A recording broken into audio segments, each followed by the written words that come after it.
Saya baru saja menghadiri sebuah pertemuan yang luar biasa. Itu reuni dari Kabinet Indonesia Bersatu, Jilid 1 dan Jilid 2, di bawah Presiden Susilo Bambang Yudhoyono, dan juga Wapres ke-10 Pak JK Yusuf Kalla, dan juga Wapres ke-11 Pak Profesor Budiono. Nah, tentu itu ada rekamannya tersendiri. Dan lihat bagaimana antusias ya para bapak-bapak dan ibu-ibu anggota Kabinet Indonesia Bersatu Jumat 10 hari yang lalu, ketika kemudian terjadi penangkapan yang brutal. Sekali lagi saya mengatakan, penangkapan yang brutal di rumah saya oleh para petugas kepolisian. Kenapa brutal? Assalamualaikum warahmatullahi wabarakatuh. Beberapa jam yang lalu ya, beberapa saat yang lalu, saya baru saja menghadiri sebuah pertemuan yang luar biasa. Itu reuni dari Kabinet Indonesia Bersatu, Jilid 1 dan Jilid 2, di bawah Presiden Susilo Bambang Yudhoyono, dan juga Wapres ke-10 Pak JK Yusuf Kalla, dan juga Wapres ke-11 Pak Profesor Budiono. Nah, tentu itu ada rekamannya tersendiri.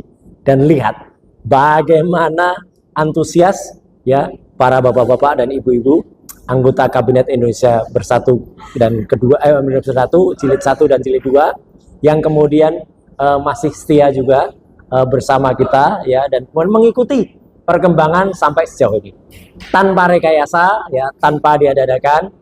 Komentar-komentar beliau tentu saja sungguh luar biasa, tapi tentu saja tanpa mengurangi rasa hormat.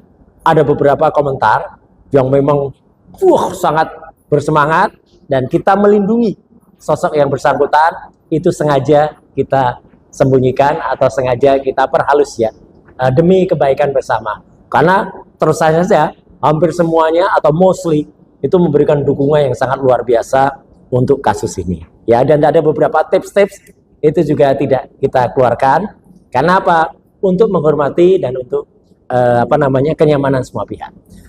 Hari ini juga kalau kita mau ingat, seminggu yang lalu itu terjadi juga peristiwa yang sangat luar biasa di Rumah Sakit Polri di Kramat Jati, yang ketika waktu itu ya di Pavilion Awaludin Jamil waktu itu adalah terjadi tarik menarik yang luar biasa ya. Ketika jam syuting ini dibuat ya, saya tidak akan menceritakan ini syuting jam berapanya ya, tapi seminggu yang lalu persis, wah itu luar biasa. Bahkan ada anekdot yang mengatakan Roy Suryo ditungguin itu tapi dibela sama kombes dan kompol ya. Bukan kombes dan kolonel, bukan kompol, kombes dan kolonel. Jadi ada Ibtu yang berusaha menjaga menarik-narik saya, Ibtu aktif, tapi kemudian dibela oleh purnawirawan ya, ada kombes ya dari kepolisian, dan juga ada kolonel dari Tentara Nasional Indonesia. Luar biasa kalau mengingat peristiwa seminggu yang lalu itu. Dan akibatnya apa? Ketika malam hari itu tiba-tiba dari pihak rumah sakit ya, Rumah Sakit Polri itu ada dokter jaga yang tanya, kemudian mau mengeluarkan saya dan dokter Tifa dari rumah sakit itu dengan quote and quote memberikan izin untuk pulang ya. Izin pulang kok jam 10 malam. Mana ada rumah sakit membolehkan pasiennya pulangkan jam 10 malam ya. Kemudian kami berdebat sampai dengan jam 12 malam. Nah, untungnya alhamdulillahnya Undang-Undang Kesehatan dan Peraturan Menteri Kesehatan itu jauh lebih menang daripada tindakan paksa yang waktu itu dilakukan. Dan akibatnya baru esok harinya atau Senin dini harinya, Senin pagi bukan Senin dini hari, itu kemudian saya dan dokter Tifa kemudian dipindahkan dari Rumah Sakit Polri Kramat Jati ke kantor Kejaksaan Negeri Jakarta Selatan. Itu pun ada drama juga ya, jadi kami harus dilewatkan ke Polda Metro Jaya, kemudian sempat juga ada tarik menarik juga ya, tapi ya alhamdulillah semuanya berlangsung seperti apa yang ada ya. Jadi tadi juga ada yang komentar tadi ya di pertemuan KIB tadi, Kabinet Indonesia Bersatu lagi, Mas Roy Suryo itu kayak kucing gitu. Kenapa kayak kucing? Memang saya hobi kucing ya. Kucing tuh nyawanya 9. Jadi kucing nyawa 9 tuh ya itu ya. Jadi kayak kucing kalau ditangkap lepas lagi gitu. Ya udah kita hormati saja ya. Itu pendapat dari para senior-senior, rata-rata senior saya sih yang ada. Dan tadi juga pertemuan tadi selain anggota kabinet, ada juga barisan yang diundang oleh Presiden ke-6 Republik Indonesia, yaitu Pak SBY. Tadi juga mengundang barisan Caraka Dharma. Caraka Dharma itu adalah angkatan 74 ya, gitu, angkatan 74 yang sudah hadir di situ. Jadi para purnawirawan yang hadir dan juga memberikan semangat yang luar biasa. Apa semangatnya saya tidak akan menambahkan, tidak akan mengurangi. Yang pantas dan bisa ditampilkan kami tampilkan. Ya, tentu dalam rekaman tersendiri. Judulnya Serunya Reunion. Ya, itu ada nanti rekamannya tersendiri. Tapi sekali lagi saya bilang, kalau ada yang sifatnya sangat-sangat kemudian menohok ya, atau mungkin terlalu keras ya, atau mungkin terlalu bersemangat, yaitu kemudian kita perhalus. Demi apa? Demi kebaikan bersama. Nah, beberapa jam lagi ya, itu kita akan memasuki, nanti teman-teman akan melihat ya, bahwa jam 9 tepatnya di Pengadilan Negeri Jakarta Selatan akan berlangsung sidang pra-peradilan, prapit ya, terhadap tentu saja yang kami prapit itu sebenarnya adalah Polda Metro Jaya. Wabil khusus lagi adalah di Reskrim Polda Metro Jaya dan juga pelaksana di lapangannya, yaitu Kanit yang kemudian melakukan eksekusi ya seminggu yang lalu atau bahkan Jumat 10 hari yang lalu, ketika kemudian terjadi penangkapan yang brutal. Sekali lagi saya mengatakan, penangkapan yang brutal di rumah saya oleh para petugas kepolisian. Kenapa brutal? Karena itu benar-benar tidak sesuai dengan KUHAP ya. Sudah dipastikan ya, tidak ada izin RT atau RW. Ini clear banget ya. Sudah dipastikan tidak ada izin RT atau RW. Karena kami sudah mendapatkan keterangan dari rukun tetangga dan rukun warga setempat, petugas yang datang itu tidak lapor kepada RT atau RW. Ya, nah itu jelas banget ya. Dan kami sudah antisipasi, andai kata akan ada backdate, misalnya mereka datang untuk membuat RT atau RW itu tanda tangan. Kalau ada tanda tangan, berarti backdate. Karena saya sudah mengumpulkan keterangan dan itu akan menjadi bukti nanti ketika sidang prapit, mereka tidak meminta izin kepada RT atau RW setempat. Ya, mereka pun ketika datang ke Satpam itu langsung datang menunjukkan surat dengan cepat, kami polisi, petugas, kemudian langsung mengajak 2 Satpam. Jadi Satpam itu tidak sempat membaca suratnya juga, ya itu kata petugas Satpam sudah. Yang kemudian saya mintain keterangan ya, kejadian pada hari Jumat pagi 2 minggu yang lalu itu ya, itu yang terjadi begitu, bukan Jumat kemarin ya, tapi Jumat seminggu sebelumnya. Ketika datang penangkapan terhadap saya di rumah saya di kawasan Tangerang ya gitu, di Tangerang Selatan. Jadi itu jelas-jelas betul ya. Itu pelanggaran yang sangat luar biasa. Belum lagi ketika masuk rumah ya. Masuk rumah pun dalam aturannya itu harus mengetuk rumah. Kemudian petugas RT dan RW yang masuk duluan menanyakan, baru proses selanjutnya. Tidak tiba-tiba saja ya ada petugas masuk kamar tidur. Sekali lagi itu masuk kamar tidur. Ya, ketika melewati saya di kamar kerja, kebetulan kamar kerja saya memang berbeda dengan kamar tidur, tapi sebenarnya ada jalan tembus ya. Ya, tiba-tiba saya mendengar istri saya teriak memanggil nama saya. Jadi saya kaget sekali. Saya keluar, ternyata petugas-petugas itu sudah ada masuk kamar tidur. Ini kan kejahatan yang luar biasa ya. Saya bilang ini kejahatan ya. Mana ada kasus pencemaran nama baik dan fitnah kok sampai penangkapannya seperti teroris, atau saya mengatakan bahwa penangkapannya seperti peristiwa G30 SPKI ya, ketika para jenderal-jenderal itu didatangi oleh Cakrabirawa ya. Cakrabirawa yang kemudian ada namanya ada si Dul Martin atau apa situ, kemudian pada datang, kemudian mereka langsung datang dan bahkan sama persis ketika kemudian saya tidak diperbolehkan ganti ya, ganti baju nggak boleh, ganti celana nggak boleh, bahkan kalimatnya pun saya mengulanginya sama persis di rekaman ada itu. Ketika mereka bilang saya mau cuci muka ya, saya mau mandi, saya tidak diperbolehkan, saya waktu itu bilang saya mau mandi, nggak boleh Pak, minimal cuci muka toh gitu. Lihat, kalau Anda lihat nonton film G30 PKI ada kalimat itu, minimal cuci muka toh gitu, itu ada kalimatnya. Dan saya menirukan itu persis ketika kejadian, karena memang peristiwa seperti itu. Untung saja mereka nggak bawa bedil ya. Kalau bawa bedil, wah, itu sudah pelanggaran HAM. Karena apa yang terjadi di rumah saya itu jelas pelanggaran hak asasi manusia. Jadi saya juga mengetuk nih, bagaimana ini Komnas HAM ya, sudah jelas-jelas timbul pelanggaran HAM terhadap pelaku, kalaupun saya dikatakan pelaku ya, tindak pidana pencemaran dan fitnah. Masa pencemaran dan fitnah datangnya kemudian dijemputnya kayak penjemputan teroris atau kayak penjemputan perampok ya. Memang mereka bisa saja datang kapan saja, tapi kan ada aturannya. Tidak tidak kemudian dihancam promo semua petugas digitukan gitu ya, makanya semua pelaku digitukan. Dan mereka itu siapa gitu? Seenaknya datang ke rumah tanpa izin RT RW, menggelandang satpam, dan satpam tidak naik ke rumah. Satpam pun tidak berani masuk.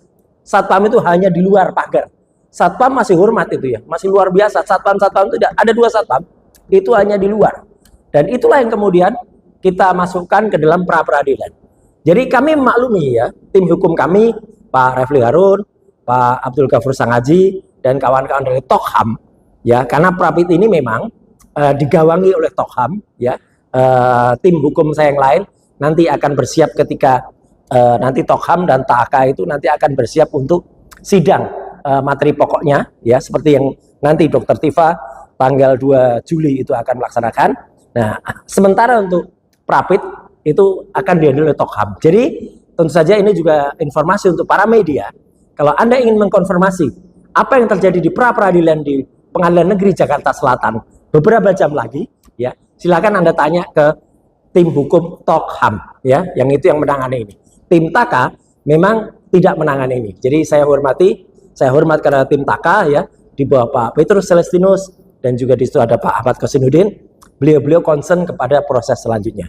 Demikian juga kepada simpatisan, baik bapak-bapak, ibu-ibu yang luar biasa. Yang kemarin saya juga datang ke pertemuan di Lontong Delhi, ya, itu, dan saya datang di ujung karena sebelumnya saya memang ada acara menjadi saksi di pernikahan, ya, salah seorang almarhum lawyer, ya, yang waktu itu Pak Herman Umar, yang sebenarnya juga sudah siap untuk membantu saya, tapi sayang Tuhan yang Maha Kuasa, Allah Subhanahu Wa Taala mentakdirkan lain. Sang kolik memanggil Pak Herman Umar lebih cepat.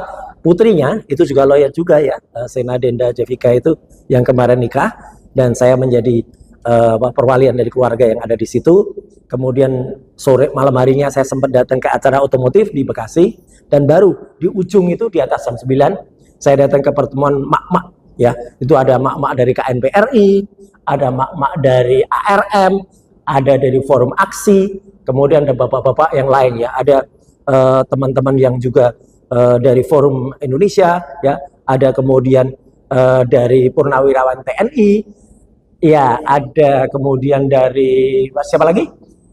Ya, dari Forum Aspirasi, ya, kemudian ada juga bapak-bapak kalau nggak salah dari UI Watch, ya. Nah, dari UI Watch juga ada kepada memberikan pandangan-pandangan, termasuk juga yang sempat memberikan komentar itu ada ibu-ibu dari Purnawirawan TNI, ya, kemudian ada juga Pak Dr. Zul, ada kemudian juga tokoh-tokoh yang lain yang saling memberikan testimoni. Terima kasih semuanya, dan saya memang terlambat kemarin, tapi alhamdulillah saya masih berada di ujung. Nah, jadi beberapa jam lagi itu adalah pra peradilan. Pra peradilan adalah sebuah upaya gugatan terhadap proses, ya, penangkapan kemudian penahanan yang tidak benar yang dilakukan oleh kepolisian, utamanya adalah Polda Metro Jaya. Kalau memang sempat di awal itu ada termasuk kenapa kami harus mencantumkan nama tokoh-tokoh tertentu, ya, dalam pra peradilan. Ya, karena mereka itu adalah termasuk pejabat negara. Tapi karena banyak yang menanyakan, oke lah, kita fokus saja kepada Polda Metro Jaya yang kita praperkan, ya. Dan kami juga sangat menghormati kenapa Dr. Tifa tidak mengajukan pra peradilan. Karena pra peradilan yang sempat didaftarkan oleh Dr. Tifa itu adalah pra peradilan untuk penetapan tersangka. Jadi karena penetapan tersangka mungkin waktunya memang sudah tidak cocok lagi, ya, akhirnya itu kemudian dicabut, ya, atau tidak jadi dimasukkan. Itu nggak apa-apa, benar. Makanya kami, ya, artinya saya dan Dr. Tifa itu memang sama sekali tidak ada pertentangan. Ya, kami menempuh strategi ini yang memang strateginya berbeda. Tim Dr. Tifa digawangi oleh TPDT, tim pembela Dr. Tifa. Di situ ada Pak Al-Katiri, ada Pak Dr. Taufik, ada kemudian juga Pak Wirawan Adnan, ada juga Pak Burhan dan kawan-kawan yang ada di situ, ya. Sementara di saya di tim Tokham ada Pak Refli, ada Abdul Ghafur Sangaji, ada Bu Soraya, ada kemudian juga Pak Kombes Yasena, ya, atau Yahya Setianegara, ada juga Pak Ristan dan lain sebagainya. Jadi memang ini strategi yang kami lakukan. Tidak masalah, kami rela tim Dr. Tifa silahkan jalan duluan, ya, atau peradilan terhadap Dr. Tifa itu nanti akan berlangsung pada hari Kamis tanggal 2 Juli 2026, pukulnya sama, ya, jam 9 atau jam 10 dimulai di Pengadilan Negeri Jakarta Timur. Ya, itu silakan, nanti jalan duluan nggak apa-apa. Saya memang harus menunggu pra-per ini, harus menunggu pra-peradilan ini. Dan menunggunya kapan? Kalau misalnya ada termul-termul itu yang tanya, oh, ini menghambat saja. Lah sekarang tergantung yang di pra-per. Kalau Polda Metro Jaya besok langsung datang, ya beberapa jam lagi ini langsung datang dan patuh, cepat. Ya, tapi kalau mereka sengaja malah nggak datang atau menunda, nah itu jangan salahin kami, ya salahin orang yang kita pra-per, ya, karena berarti mereka lah yang menunda-nunda proses ini. Jadi sekali lagi teman-teman yang memeriksa ini melalui Roy Suryo Official, melalui Langkah Update dan melalui Ugrosen Notary Data, ya, dan nanti YouTube lain yang mengikuti ini, ya, apa yang kami lakukan ini adalah hak dari apa yang kita lakukan selama ini untuk menegakkan kebenaran, dan itu sesuai dengan tadi pesan-pesan yang saya terima langsung dari bapak-bapak dan ibu-ibu senior yang tergabung dalam Kabinet Indonesia Bersatu, baik Kabinet Indonesia Bersatu yang pertama maupun yang kedua, untuk tetap tegar dan maju terus, ya, di dalam kasus ini. Ya, sekali lagi saya hanya ingin menyampaikan itu semua adalah fakta, itu semua adalah real yang terjadi, bukan kemudian saya tutup-tutupi atau itu sengaja diglorifikasi. Memang enggak, ya memang acaranya itu berlangsung tepat semalam sebelum pra-per, ya, bukan berarti kemudian wah ini Roy Suryo yang ngumpulkan, ya nggak mungkin saya ngumpulkan mantan atau presiden ke-6 kemudian wapres ke 10 dan 12 atau wapres ke-11 itu enggak lah, memang sudah diatur. Jadi ini sebenarnya petunjuk dari Tuhan Yang Maha Kuasa, dari Allah Subhanahu Wa Taala. Kenapa temu kangen atau reuni dari Kabinet Indonesia Bersatu itu tepat sehari sebelum pra-peradilan beberapa jam lagi? Ya jangan disalah-salahin kalau itu memang terjadi gitu loh. Jadi itu memang ada, dan kalau waktunya pas sekali kalau ada orang, ya memang kalau semua itu sudah digariskan oleh Yang Maha Kuasa, ya memang begitu. Nah, nanti ketika apa yang terjadi nanti di sidang, itu juga sama. Jadi dalam sidang nanti, ya, itu juga akan berlangsung dengan berurutan, ya, nanti peristiwanya. Minggu ini, setidaknya ada beberapa agenda yang nanti menarik, ya. Silakan dicatat, ya, gitu. Jadi beberapa jam lagi akan berlangsung sidang pra-peradilan saya terhadap petugas Polda Metro Jaya. Lusa atau besok, ya sebenarnya, karena hari ini kita tapping ini sudah hanya tinggal beberapa jam lagi. Besok itu pada hari Selasa, ya, tanggal 30 Juni, itu akan berlangsung klarifikasi ke saya terhadap laporan saya terhadap seseorang yang bernama Dr. Eng Rismon Asiolajiani pada M. Ya, yang jelas-jelas sudah melakukan ucapan atau tindakan bohong, ya, dan memfitnah saya, yang ketika dia mengulas kembali soal barang-barang Kemenpora. Dan ini akan menarik, karena saya akan minta Kamnet 4, ya, unit 4 itu silahkan sinergi dengan unit 5. Karena unit 5 itu sudah memproses juga laporan dari saudara Oiwobo yang melaporkan saya sudah sejak tahun yang lalu, dan mereka kepolisian itu sudah mendapatkan klarifikasi dari Kementerian Pemuda dan Olahraga bahwa status barang-barang itu sudah clear. Jadi sudah clear, sudah jelas, itu adalah bukan ada yang disebut-sebut itu ada penggelapan, apalagi pencurian, nggak ada. Waktu itu hanya ada kesalahan pencatatan yang harusnya juga kementerian dicatat ke menteri, dan jelas itu yang terjadi. Maka Oiwobo terus menanggung akibatnya karena laporan dia palsu, termasuk juga si Omon ini, ya, nanti besok. Makanya saya klarifikasi, bahkan saya akan bawa itu putusan Pengadilan Negeri Jakarta Selatan terhadap kasus itu, di mana memenangkan saya terhadap gugatan Imam Nahrawi di tahun 2019.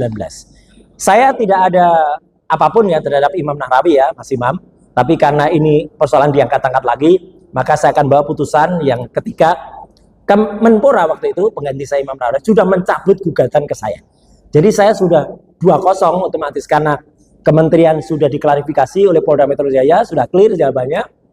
Kemudian sudah ada jawaban dari Pengadilan Negeri Jakarta Selatan. Nah, esoknya lagi pada hari Rabu tanggal 1 Juli itu ada sidang gugatan dari Pak Subhan Palal. Nah, itu hari Rabu itu ada 2 gugatan dari Pak Subhan Palal, dan siangnya ada gugatan dari Pak Bonatua. Itu pada hari Rabu di pengadilan negeri yang berbeda. Ya, nanti silakan diikuti jadwalnya. Jadi minggu ini memang wah luar biasa ini jadwalnya. Kalau permainan wayang selalu lampu, wah, itu ada tokoh-tokoh yang kemudian beriring bersama-sama. Baru pada hari Kamisnya, tanggal 2 Juli, kita akan membersamai bersama Dr. Tifa di Pengadilan Negeri Jakarta Timur. Ya gitu, Dr. Tifa akan maju duluan. Dan itu mungkin baru akan pembacaan dakwaan terlebih dahulu. Kita hormati dakwaan apapun yang akan dibacakan untuk sahabat saya Dr. Tifa. Dan saya percaya, aku yakin Dr. Tifa sudah akan sangat siap ya mendengar dakwaan itu, dan kemudian ada sangat siap juga untuk kemudian melakukan pembelaan dengan TPDT-nya, tim pembela Dr. Tifa. Nah, jadi teman-teman semua, minggu ini luar biasa jadwalnya. Mulai dari Senin, Selasa, Rabu, Kamis, bahkan mungkin nanti Jumat ada acara lagi nanti tambahannya, dan juga lain sebagainya. Bahkan Selasa malam, insya Allah kalau jadi, ya saya masih bilang kalau jadi, karena bisa saja tiba-tiba tidak jadi. Ada acara di salah satu TV swasta yang sangat heboh, ya gitu. Namanya Rakyat Bersuara di iNews. Saya sudah mendengar siapa-siapa yang akan hadir, dan nanti akan kita putuskan siapa-siapa yang akan tampil dari kita. Ya, meskipun kemarin sudah ada rencana, tapi ya siapa tahu ada perubahan ya. Siapa yang tampil dari sini dan dari sana. Ya, apakah itu jadi Pak Refli, jadi Mas Gafur Sangaji, jadi kemudian Pak Alkatiri, jadi kemudian saya, dan dari sono jadi kemudian ada kuasa hukum dan ada termul, dan katanya ada si Omon, dokter palsu itu, ya gitu. Nah, nanti kita lihat dia berani tampil atau enggak. Kalaupun dia tampil, ya enggak apa-apa, ya enggak masalah. Kita lihat, kita dengar bagaimana dia menceritakan bagaimana seorang peneliti yang mau dibayar, bukan dibayar, mau kemudian melakukan penelitian bayaran. Saya bilang penelitian bayaran atau penelitian pesanan lah. Masa ada peneliti melakukan eratum lebih dari 3-8%? Nggak ada penelitian itu. Apalagi dia dulu mengatakan 11.000 triliun persen. Tiba-tiba berubah. Yang tadinya palsu menjadi tidak palsu. Yang tadinya toilet paper, tahu nggak toilet paper? Kertas WC, kertas yang untuk cebok itu. Nah itu kemudian tiba-tiba berubah menjadi asli. Kan aneh, ya, kan belum menjadi asli. Jadi itu sangat-sangat tidak mungkin itu terjadi. Nah, jadi kita tunggu saja nanti ya, bagaimana peneliti di Indonesia dipermalukan oleh sosok ini, zombie ini ya. Kenapa zombie? Ya, karena sudah ada surat kematiannya zombie ini ya. Kenapa zombie ini? Mana ada peneliti mau merubah yang tadinya palsu menjadi asli. Kalau ada tuh koreksi, sedikit-dikit koreksi itu. Nggak ada koreksi 180 derajat itu. Ya, yang tadinya misalnya ada dulu mengatakan bumi itu bulat, tahu-tahu dikoreksi jadi bumi itu kotak dasmu, ya, gitu. Nggak ada kotak mengoreksi kok bisa kayak gitu, sama nggak ada. Ya, jadi itu jelas betul. Nah, jadi teman-teman semua, ya doakan saja, insya Allah beberapa jam lagi sidang dari pra peradilan itu akan berjalan lancar. Pra peradilan ini sedikit ya tambahan. Memang itu hanya akan digawangi oleh seorang hakim tunggal. Dan prosesnya cepat. Ya, pra peradilan itu seminggu atau paling lama 2-3 minggu itu selesai. Nggak berlama-lama. Ya, kenapa? Karena ini cepat. Tapi kecepatan ini juga tergantung kepada pihak yang kita gugat. Polda Metro Jaya kalau mau cepat ya besok nanti datang. Ya, nanti datang dan kemudian nanti langsung menjawab gugatan-gugatannya dan kemudian menyelesaikan. Jangan kepanjang-panjangan. Itu ya.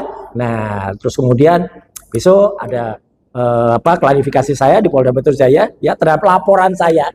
Ya, itu laporan saya itu terhadap si Omon yang jalan ya, dokter palsu itu. Rabu kemudian ada sidangnya Pak Suban Palal dan Pak Bonatua, dan kemudian Kamis Dokter Tifa.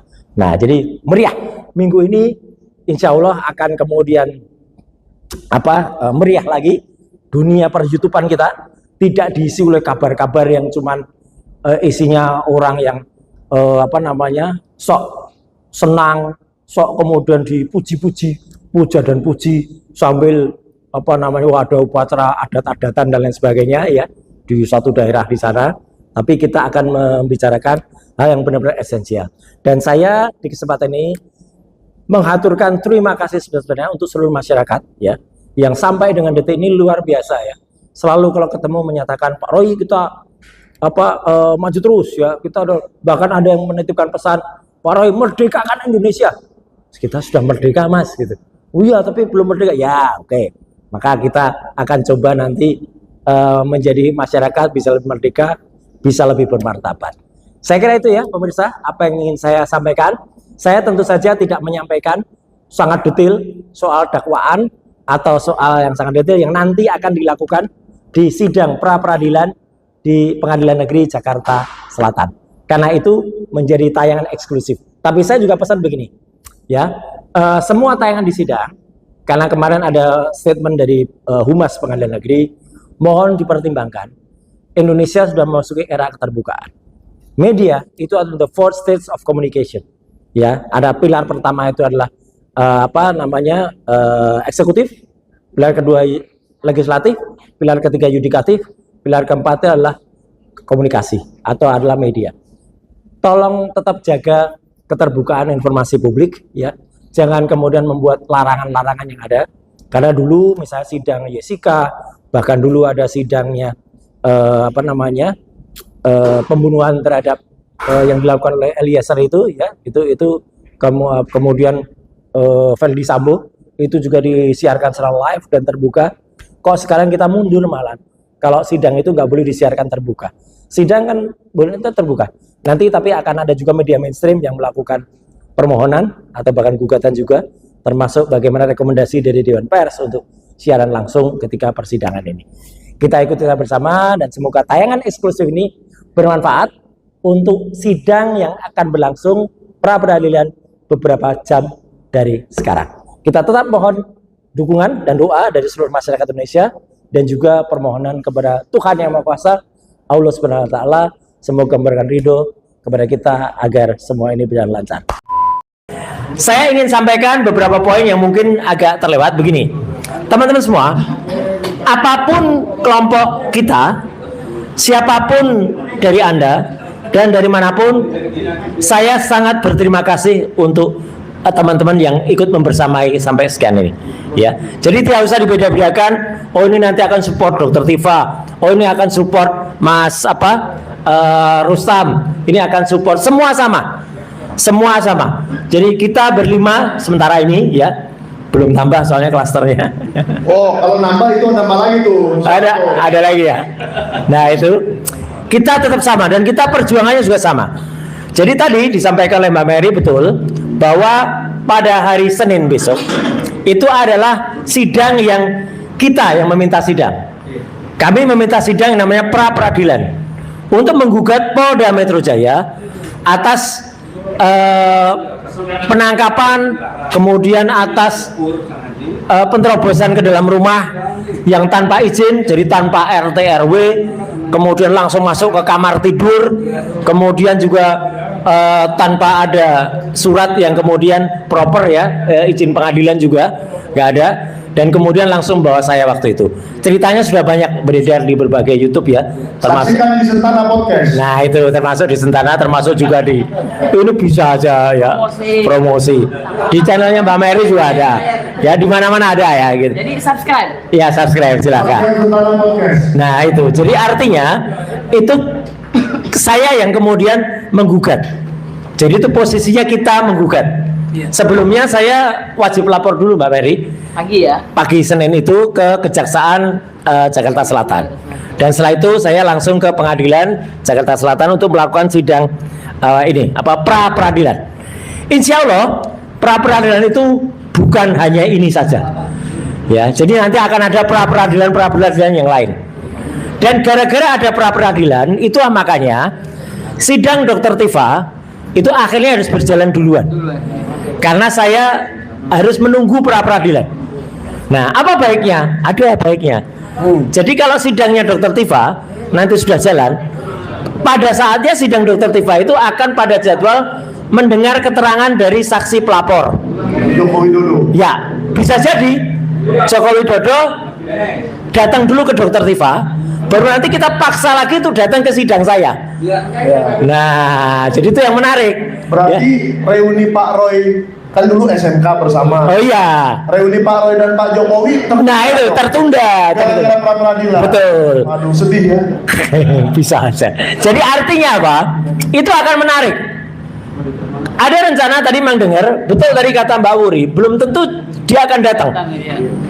Dan akan ada, ini benar harus diwaspadai teman-teman. silakan ayo kita menolak dan mungkin kita akan lakukan protes bersama. Kalau dia hanya hadir karena pengacaranya rencana hanya menghadirkan Jokowi secara Zoom. Itu sudah ada direncanakan. Ya, tolak. Jadi kita tolak ya kalau Zoom. Nah, itu. Kan makanya katanya ke sono bisa, ke Lampung bisa, dan menerbangkan pesawat isi. Moncong putih aja bisa. Nah, makanya. Berarti udah sehat ya kalau bisa Udah ke Lampung. sehat. Naik gojok. Gojok itu nggak punya ijazah. Gojok. Nah, itu Senin. Ya, Senin berlangsung di Pengadilan Negeri Jakarta Selatan. Selasa, sebelum malam harinya rakyat bersuara, ada yang menarik di Polda Metro Jaya. Pada pagi harinya. Pada pagi harinya saya akan memberikan klarifikasi soal pelaporan saya terhadap Rismon Hasyiulan Sianipar. Jadi laporan saya terhadap Rismon jalan. Ya, Rismon sudah memfitnah saya soal barang-barang yang dia bilang dicuri itu. Polda Metro Jaya sudah melakukan klarifikasi ke kantor Kementerian Pemuda dan Olahraga dan clean, bersih. Tidak ada lagi itu yang namanya, memang nggak ada. Itu semua adalah fitnah. Di tahun 2014 tiba-tiba ada kontainer dikirim ke rumah yang isinya barang-barang bekas. Dan saya lagi tidak ada di Indonesia waktu itu. Jahat sekali memang. Dan itu sudah selesai, sudah clear. Bahkan sudah terbit putusan Pengadilan Negeri Jakarta Selatan yang memenangkan saya terhadap gugatan Imam Nahrawi. Sudah muncul tahun 2019. Imam Nahrawi itu Menpora ya, Menpora zaman Jokowi. Pura-pura nggak ngerti ini ketua partainya. Nah, ini dia. Jadi dia mendapat apa gelar katanya? Jokowi injak kepala kerbau. Weh. Kepala kerbau di Memang itu. Ya, jadi artinya ini bukan hanya si Dr. Eng Hasyiulan Sianipar M. Eng, si pemilik ijazah palsu. Nanti ada satu lagi temannya Mas Michael ini yang juga akan kita proses karena dia pernah melaporkan saya di Polda Metro Jaya soal katanya saya melakukan penggelapan barang-barang Kemenpora itu. Namanya Firdaus Oyobo. itu bukan teman saya. Oh, bukan ya? Ketua Termul. Dan saking putus asanya, dia sekarang merekrut pencuri yang sudah saya keluarkan dari rumah saya, yang dulu sopir saya dan mencuri dia. Dia itu dikeluarkan karena mencuri barang-barang di rumah. Ya, dan sekarang dia rekrut jadi sopirnya Oyobo. Jadi itulah kisah yang kemudian sekarang Seneng banget nempel sama makanya jadi itu. Nyari-nyari Pak Roy Melulu sih ada dendam apa sih dia? Nggak tahu dan itu nanti akan kita proses juga karena sama Oyobo dan Rismon itu iseng tapi iseng parah, iseng bodoh ya. Soal barang-barang Kemenpora. Lucu aja nggak Pak? Dan itu hari Selasa pagi. Ya, mungkin kalau saya boleh kasih saran kepada Bang Firdaus, Ya. urusin SPPG-mu aja lah. Iya, betul. Ya kan katanya dia kan lagi bikin SPPG. Sama urusin busnya. Oh, Bas, berita acara sumpahnya dia tuh dibekukan. Dia nggak bisa ngelaporin siapa ketua Tio ya, sama Tio. Nggak bisa. Wong dia tuh bukan lawyer lagi. Dia tuh sudah dibekukan ya izinnya. Itu Selasa siang. Ya, jadi nggak apa-apa kalau teman mau rame-rame mungkin siang ya nanti kita akan konfes ya Mike ya. Habis pelaporan itu saya akan karena mungkin salah satunya saksinya nanti ya teman saya ini. Pokoknya bolak-balik. Kalau saksi lagi, kalau saya yang saksinya Michael, kalau Michael maju saksinya saya. Nah, kita aja nggak apa-apa. Kompak. Itu dibolehkan di KUHAP ya. Boleh. KUHAP baru. Boleh. Nomor 2023 Abdul Aman lah. Betul. Rabu itu tadi betul kata Mbak Mary. Ya, kita bersamai sidangnya Pak Suhan Palal dan juga satu lagi Pak Bonatua. Ya, ayo kita membersamai itu Pak Bonatua dan kemudian Pak Muryono Aladin. Ya, itu. Nah, Kamis ini di Pengadilan Negeri Jakarta Timur. Boleh saya nambahin dikit ya Pak? Apa itu? Apa? Untuk yang sidang Rabu, di hari Rabu kemarin, Ya. 9 tergugat hadir semua. Wih, top. Ya, hadir semua yaitu makanya satu surat kuasa. KPU RI, KPU DKI, KPU Solo, Bawaslu RI, Bawaslu DKI, Bawaslu Solo, Profesor Naim, Budiadi dan Ova Emilia. Oke. Menarik Hadir semua. ada Profesor Naim dan Pak Budiadi. Saya bocorkan dikit. Nanti akan ada satu lagi yang mungkin harus dipanggil. Karena satu lagi itu barusan melegalisir ijazah Jokowi. Namanya Dr. Sigit Sunarta. Bulan Agustus 2025. Jadi kemarin ketika di Kejaksaan Negeri Jakarta Selatan ketika saya men-challenge mana barang-barang bukti yang akan nanti ditampilkan di sidang, muncullah satu map yang isinya fotokopi ijazah SD, SMP, SMA. Itu menarik nanti, karena melihat fotonya saya langsung ketawa ya. Foto ijazah SD, SMP, SMA itu nanti saya langsung ketawa ya. Dan kemudian di situ ada ijazah S1 UGM yang dilegalisir barusan bulan Agustus 2025 oleh Dr. Sigit Sunarta. Lah buat apa ada legalisasi baru lagi? Apa Jokowi ngelamar kerja lagi? Apalagi ya. Hari bulan Agustus yang lalu? Ini kan aneh. Saya tanya, mana ijazah aslinya yang katanya ada?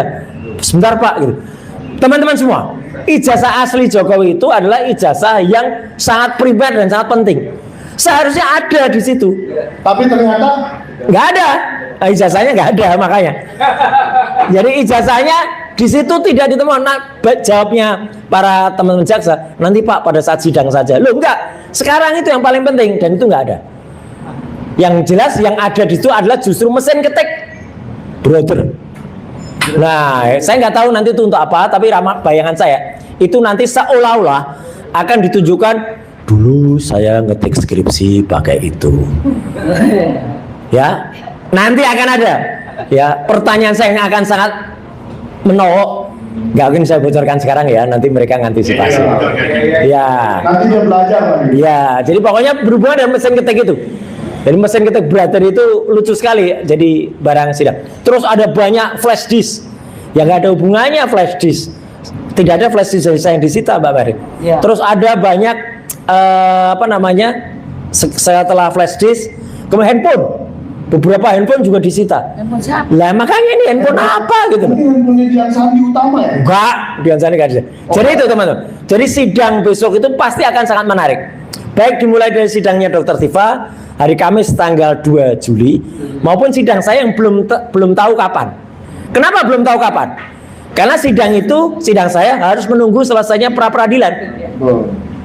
Yang ini peradilan tanggal 20 Senin. 9. Ya itu. Ya kalau pra peradilannya cuma itu. Kalau nambah lagi. Kalau pra peradilannya ada lagi. Belum selesai nanti ada lagi. Belum selesai nanti ada lagi. Belum selesai nanti ada lagi. Buru mati. Nah ya itu. Itu maksudnya. Jadi nanti Jokowi harus datang dulu ke sidangnya Dr. Tifa.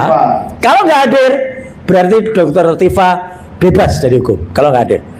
Lucunya, kalau Jokowi nggak hadir Dr. Tifa tapi hadir di sidang saya, nah itu lucu lagi. Jadi dia pilih-pilih mau datang saya, itu nggak boleh. Tapi kalau dia hadir di Dr. Tifa, berarti apa? Dia harus hadir juga di saya. Pak Dwi itu akan senyum di sana, itu strategi itu, ya. Itu. Jadi banyak yang bisa kita mainkan nanti di sidang itu, teman-teman.